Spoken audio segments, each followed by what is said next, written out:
Central Minnesota Sports Hub. It's the Morning Sports Desk, presented by Wadena's Pizza Ranch and FunZone Arcade. Available on Apple Podcasts, Spotify, or wherever you get your podcasts, and streaming on YouTube. It is the Morning Sports Desk on a Monday, the 10th of March, powered by Pizza Ranch and FunZone Arcade in Wadena. I'm CJ, that's Corey. Corey, a big weekend in high school sports. The girls basketball state tournament is set. We have a boys basketball update to get to, but mainly the crux of our girls basketball update stuff.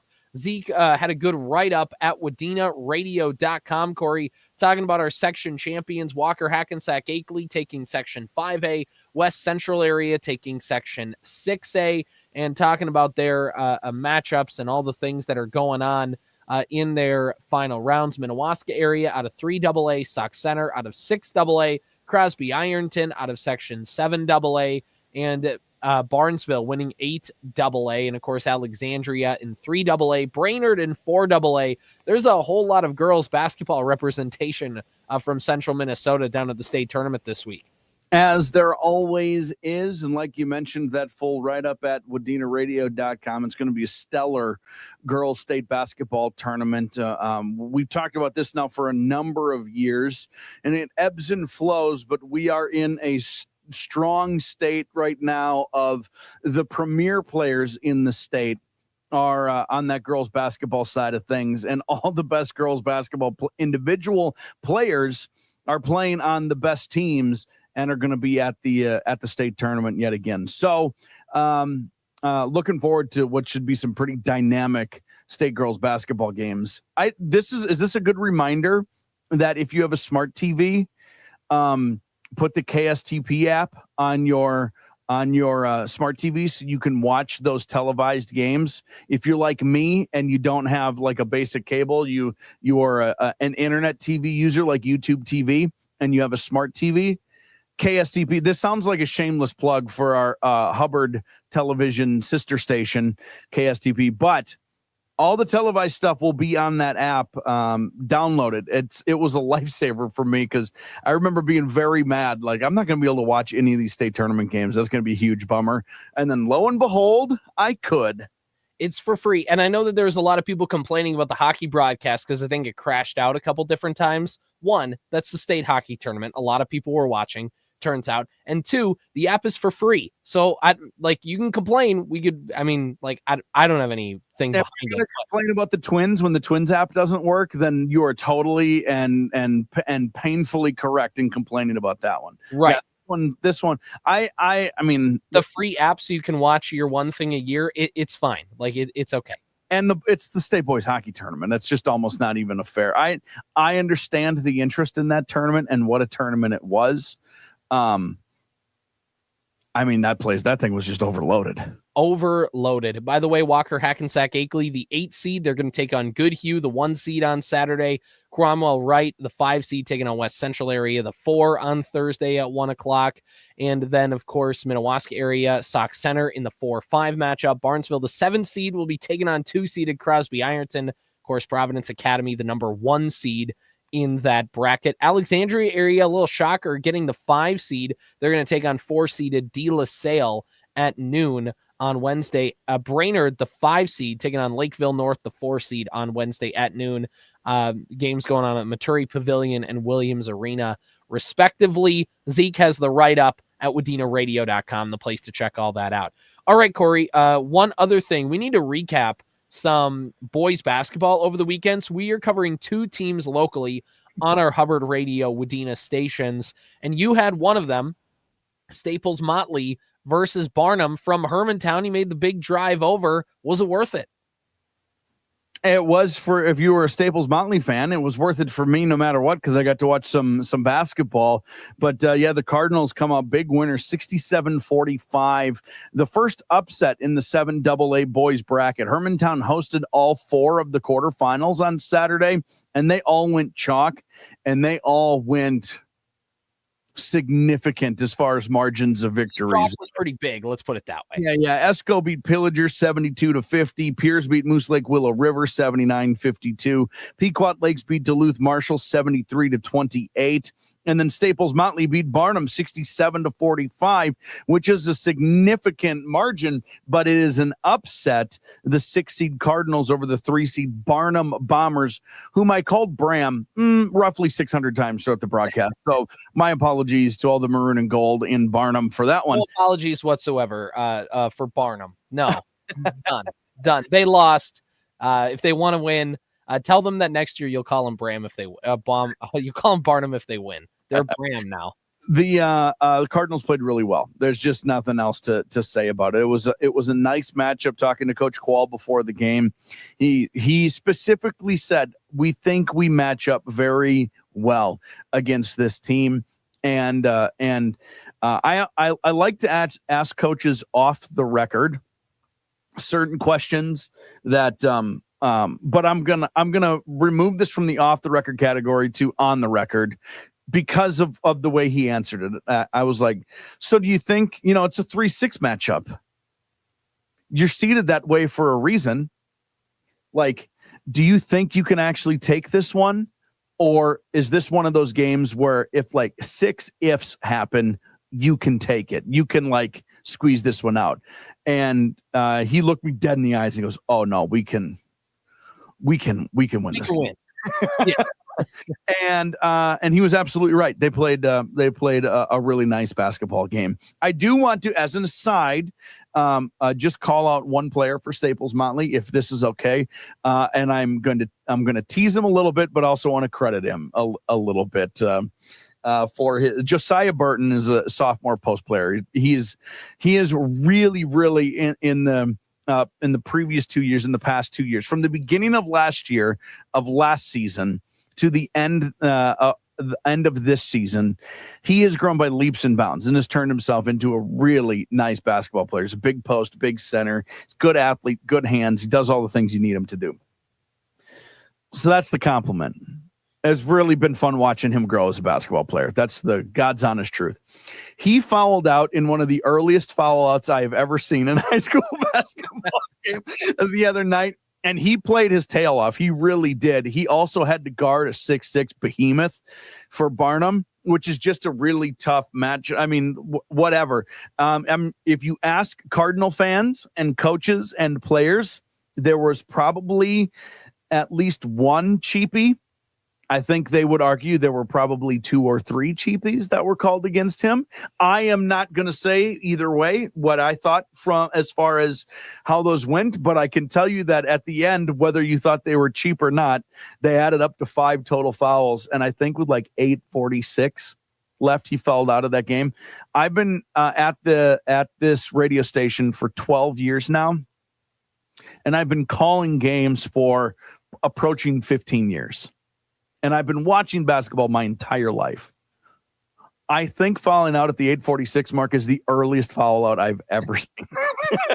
So congratulations, Josiah. You did it. I saw you allowed me to witness something I'd never seen before. If you're going to do it big. That's the only thing. One time when I was in high school, we had a player who was like a sophomore that worked his way onto the varsity team because he's just a work hard, good defender, whatever. Like, doesn't have much of an offensive game, but he just does what the coaches need him to do. We were in Monaga for a game back in the old gym, and we are down, and we just needed somebody to hound their best player. And I wasn't on the varsity roster at the time, but from what I heard after the game, the assumption was like, you're going in the game, and we don't care if you foul out in the half, and he fouled out in the half. Amazing. It wasn't like, don't foul him. It's not that. It's just they play good defense and just don't like it. Yeah. Doesn't like, we're not going to pull you if you get 3. Like, just it and that to that guy's existence for however long you can. Yeah. Okay. Deal. He fouled out. That's awesome. He came into he didn't play at all in the first half, came into the game in the second half and fouled out. So the Cardinals, that's amazing. I love that. The Cardinals play on Wednesday night as a 6 seed against the 2 seed Pequot Lakes. That will be at University of Minnesota Duluth. That's the late game on Wednesday night. Esco and Piers, the 1 and 4 seeds, will play, scheduled for it's like a 5:30, 6 o'clock tip off, something like that. Mm-hmm. So we'll obviously have coverage of Staples-Motley and Pequot Lakes on Wednesday night. Gonna be a late one for ya boy, as they say. The Taco Bell on your way out of Duluth in the Denfeld area won't know what hit it. And also Henning got a win over Park Christian. Close game. A lot like the time Henning played Park Christian last year. Henning got up big in the second half. Henning was up by 20 points, and then just rabid 3-point shooting from Park Christian at the end. Henning kind of hanging on for dear life a little bit. Kale Misagatis making some big free throws down the stretch, and Henning able to hold on to a 4-point victory, and they will advance to play Ada Borup West, who knocked them out of the tournament last year at this same stage in the 6A North subsection title game. Well, they get their chance at revenge from the Hive on Wednesday night, 6:45 pregame, 7 o'clock tip-off on the Superstation, K106. We'll have more information later on in the week, but also Nevis versus Browerville Eagle Valley in 5A. There's some other games, of course, going on across our boys brackets, but that's kind of all we have now. We got to wrap up our show here a little bit, but before we do that, we got a Vikings thing to talk about, and before we do that, Corey, we need to thank the good folks at Pizza Ranch and FunZone Arcade for making the morning sports desk possible. Yes, indeed. As always, you can triple the fun when you triple your visits to the FunZone Arcade in Wadena. It's really simple. Earn 1,000 free FunZone tickets when you play, when you buy or reload that FunZone card 3 times by April 30th, which means you basically have 2 full months to get this done. You can play. You can stop by the FunZone and play your favorite games. You can buy a new FunZone card, or you can reload your FunZone card at the FunZone or online. If you're not a FunZone Rewards members, just do it by hopping to the Pizza Ranch and FunZone Arcade Facebook page, scanning the QR code, and becoming a FunZone Rewards member. So rewards for playing and rewards for eating at the Pizza Ranch with the Ranch Rewards and FunZone Arcade in Wadena. All right, Corey, let's talk a little Minnesota Vikings here. We got a few minutes to wrap up our show today. Just a brief Monday episode of the Morning Sports Desk. And really the big news out of Viking world, free agency is going to open later this week. And we'll know kind of where the Vikings are doing their cap situation. On Friday, this is just, again, to set the stage, we found out that Geno Smith got traded from the Seattle Seahawks to the Las Vegas Raiders. And so that's where he's going to go. That takes a Sam Darnold option off the table while also adding one. And DK Metcalf got traded to the Pittsburgh Steelers from Seattle. A few chess pieces moving across the board. It's looking more and more likely, according to reports, that Sam Darnold is not going to be a Minnesota Viking. And with that, the keys get turned over to J.J. McCarthy and his rookie contract. And with that, it means the Vikings have a little bit of money to spend, maybe overspending, maybe going a little high on signing Aaron Jones to a 2-year, $20+ million contract with $18 million guaranteed. And they also signed punter Ryan Wright for $1 million. Who cares about that? But Aaron Jones gets re-signed. Corey, I think the biggest thing is the fact of this could, I mean, they were going to probably bring Aaron Jones back regardless, but I think it's just good to have that guy back in the running back room.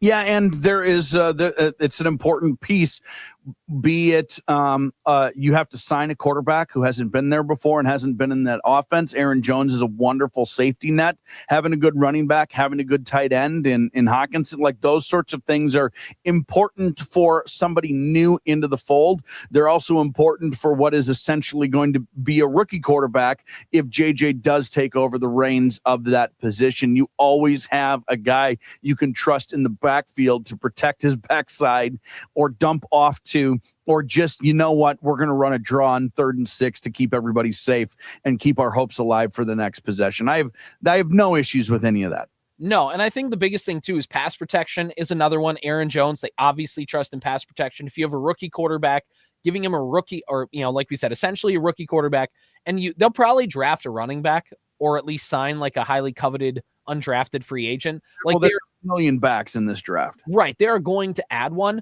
but you need to have Aaron Jones be there heading the room and leading the room. And even it's $18 million guaranteed. So, you know, maybe it's just, and if he falls off this year, you cut him, you cut bait, whatever. You have the salary space with not re-signing Sam Darnold to overpay a little bit on bringing Aaron Jones back, who could have hit the market. He said he wants to end his career in Minnesota. We thought that was a little bit of platitudes at the end of the year, but obviously team won 14 games a year ago, likes the vibe, had a good year, come back and do it again. They're going to draft another running back. Ty Chandler is still there. I think basically the fact that they were paying this much on a running back, one doesn't exclude the other, but I think you're very comfortable doing this if you're knowing that Sam Darnold's leaving, and you don't have to worry about making things work cap-wise to sign a quarterback and then sign the other free agents that they want to sign. He's a pro. I think it can be that all of that is true. If you want to like just boil it down to one element, they need a professional in that room. Yes. And he's a pro's pro, and he happens to still be good. Exactly. And he's been in the building. He takes on a leadership role. Everything about it. He was in rushing last year. I have no issue with Aaron Jones. None. The Vikings have to work on their run game strategies, but at the end of the day, like Aaron Jones that running game went from like bottom of the league to league average, and you saw how good it was for their offense. So totally things help out a lot. It's going to do it for me and Corey. Morning Sports Desk powered by Pizza Ranch and FunZone Arcade in Wadena. See you tomorrow.